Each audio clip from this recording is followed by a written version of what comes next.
এক্ষুনি এই গাছে সকল কেক গাছটাকে নষ্ট করে দিচ্ছি। Yum yum yum yum yum. এ কি হলো আমার গাছে ধরা কেক? এ কি হলো আমার? আমার গলাটা যে জ্বলে যাচ্ছে গো, আমি তো মরে গেলাম। লা লা লা লা লা লা লা লা লা লা।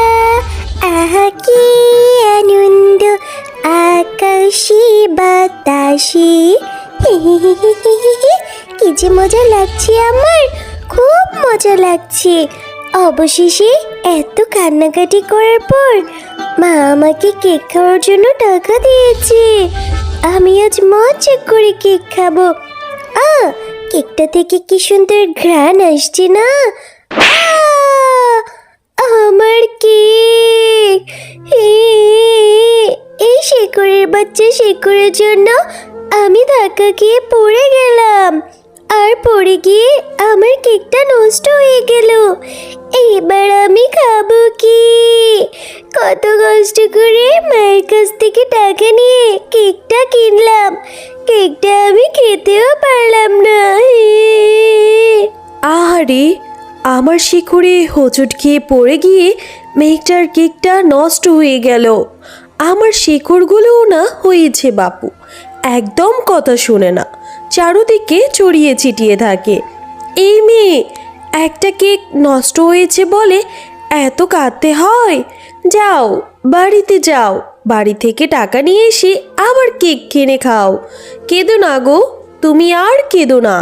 চুপ করো তো গাছ, তুমি একদম চুপ করো, একটা কথাও বলবে না। তোমার শিকড়ে হোঁচট খেয়ে পড়ে গিয়ে আমার কেকটা নষ্ট হয়ে গিয়েছে, আর তুমি কিনা বলছো আবার কেক কেনার কথা।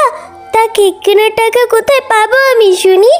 আমার মা অন্যের বাড়িতে কাজ করে ওখান থেকে কিছু টাকা বাঁচিয়ে আমাকে কেক কেনার জন্য দিয়েছিল। আমাকে আবার টাকা কোথা থেকে দেবে? হ্যাঁ, আমরা কি বড়লোক? আমরা তো গরিব। আহারে, মেয়েটার কথা শুনে মনে হচ্ছে মেয়েটা ভীষণ গরিব।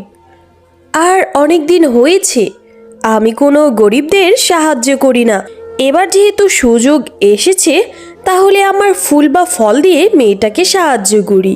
এই মেয়ে, আমার গাছে দেখো একটা ফুল আছে, এই ফুলটা তুমি বাড়িতে নিয়ে যাও, আর বাড়িতে নিয়ে রোপণ করে দিও।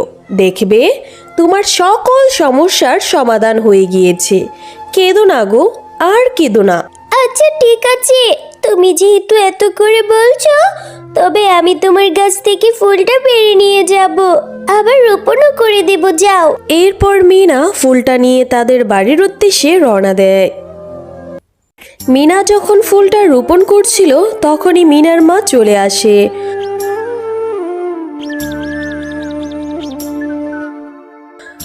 আরে এই মিনা, বাড়ির উঠোনে এভাবে মাটি খুঁড়েছিস কেন?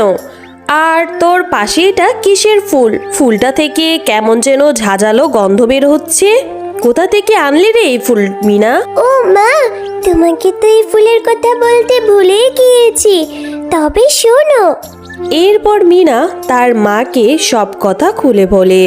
সব শুনে তার মা বলে, কি বললি মিনা? এসব তুই কি বলছিস? মাথাটা খারাপ হয়ে গেল নাকি? গাছ নাকি ফুল দিছে, এবং সেই ফুল থেকে নাকি কেকের গাছ হবে? এটা কেমন ধরনের কথা? কেক কেক করতে করতে মাথাটা একদম নষ্ট হয়ে গিয়েছে। এইসব কিছু বাদ দিয়ে ঘরে যেয়ে পড়তে বস, যা। এরপর টয়া তার মার কথা না শুনে ফুলটা রোপণ করে। সেই গাছ তো ঠিক কথাই বলেছিল, দেখেছো? কি মজা, কি মজা! এখন থেকে আমি কেক খেতে পারবো, যত ইচ্ছে তত। খবরদার বলছি মিনা, এই গাছের একটা কেকও তুই খাবি না। কোন না কোন গাছ তো কে ফুল দিয়েছে, সেই ফুল থেকে আবার এত বড় একটা কেকের গাছও হয়েছে। সেই গাছে আবার এত এত কেকও ধরেছে। কেমন যেন আমি খারাপ কিছুর আভাস পাচ্ছি। নিয়ে চল তো আমাকে সেই গাছের কাছে, যে গাছ তোকে এই ফুলটা দিয়েছিল। এরপর মিনা তার মাকে সঙ্গে করে সেই গাছের কাছে চলে যায়। এই জাদুর গাছ, তুমি আমার মেয়েকে সেই ফুলটা কেন দিয়েছিলে? যেই ফুলটা থেকে এত বড় একটা কেকের গাছ হয়েছে। নিশ্চয়ই সেই গাছে ধরা কেকে বিষ মেশানো আছে, যেটা খেলে আমি আর আমার মেয়ের ক্ষতি হবে। কেন গো, আমরা তোমার কি ক্ষতি করেছি যে তুমি কায়দা করে আমার অবুঝ মেয়েটার কাছে সেই ফুলটা ধরিয়ে দিলে? না গো, তোমরা আমাকে ভুল ভাবছো। আমার কোনো খারাপ উদ্দেশ্য নেই। আমি তোমার মেয়ের মুখ থেকে শুনেছিলাম তোমরা অনেক গরিব, তাই তো আমি তোমাদের সাহায্য করার জন্য সেই ফুলটা দিয়েছিলাম। এতে করে কেকের গাছ হলে সেই কেকের গাছ থেকে কেক পেড়ে খেতেও পারো, আবার বাজারে নিয়ে বিক্রি করে তোমাদের সংসারের অভাবও দূর হয়ে যাবে। আর আমার সেই করে হোঁচট খেয়ে পড়ে গিয়েই তোমার মেয়ের কেনা কেকটা নষ্ট হয়ে গিয়েছিল, তাই তো আমি তোমাদের উপকার করার জন্য সেই ফুলটা দিয়েছিলাম। আমার কোনো খারাপ উদ্দেশ্য নেই গো, বিশ্বাস করো আমায়। ও জাদুর গাছ, তুমি সত্যি বলছো? তুমি আমাদের উপকার করার জন্য এই ফুলটা দিয়েছিলে, আর আমি তোমাকে ভুল বুঝে কতই না কথা শোনালাম। আমাকে মাফ করে দিও জাদুর গাছ। ঠিক আছে শেফালি, কোনো ব্যাপার না। এখন থেকে সেই গাছের কেকগুলো তোমরা পেড়ে খেও। তবে হ্যাঁ, সেই গাছের দিনের কেকগুলো তোমরা পেড়ে খাবে ও বিক্রি করবে। রাতের কেকগুলো কিন্তু ভুলেও ছুবেও না, আবার খাবেও না, মনে থাকে যেন। যাও, এবার বাড়ি ফিরে যাও।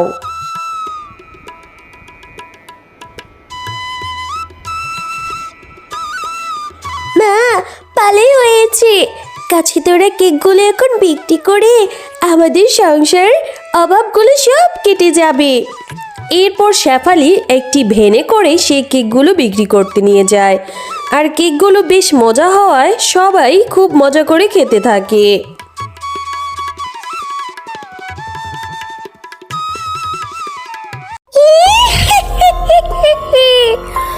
আমি ঠিক জানতাম ওই গাছ কাউকে সাহায্য করার জন্য তার ফুল ও ফল ঠিক দেবে। ওই দিন ওই গাছের আমি অনেকগুলো ফল নষ্ট করেছিলাম বলে ওই গাছ আমাকে অনেক অপমান করে সেখান থেকে তাড়িয়ে দিয়েছিল। আমি ওই দিনই পণ করেছিলাম ওই গাছ যদি কাউকে সাহায্য করার জন্য তার ফুল ও ফল দেয়, তবে সেই সাহায্য করা জিনিস আমি নষ্ট করে দেব। ওই গাছ আবার শেফার মেয়ে মিনাকে কেকের গাছ দিয়ে সাহায্য করেছে তো, তবে ওই গাছের সকল কেককে গাছটাকে আমি নষ্ট করে দেব।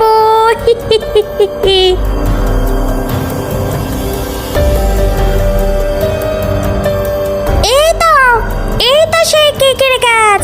আমি এক্ষুনি এই গাছের সকল কেকে গাছটাকে নষ্ট করে দিচ্ছি।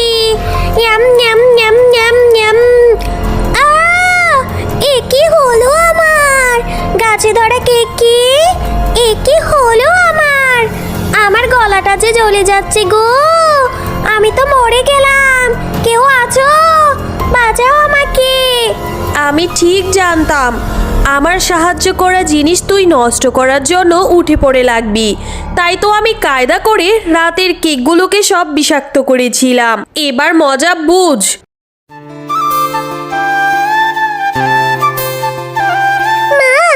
গাছে ধরা কেকগুলো বিক্রি করে আমাদের সংসারের অভাবগুলো সব দূর হয়ে যাচ্ছে। এখন থেকে আমাদের আর কোনো কষ্ট থাকবে না। এরপর শেফালি গাছে ধরা কেকগুলো বিক্রি করে রাতারাতি অনেক বড়লোক হয়ে যায়, আর তাদের সংসারেও কোনো অভাব থাকে না। হ্যালো বন্ধুরা, গল্পটি ভালো লেগে থাকলে চ্যানেলটি সাবস্ক্রাইব করে দিবেন এবং পাশে থাকা বেল আইকনটিতে প্রেস করে আমাদের পাশেই থাকবেন। ধন্যবাদ।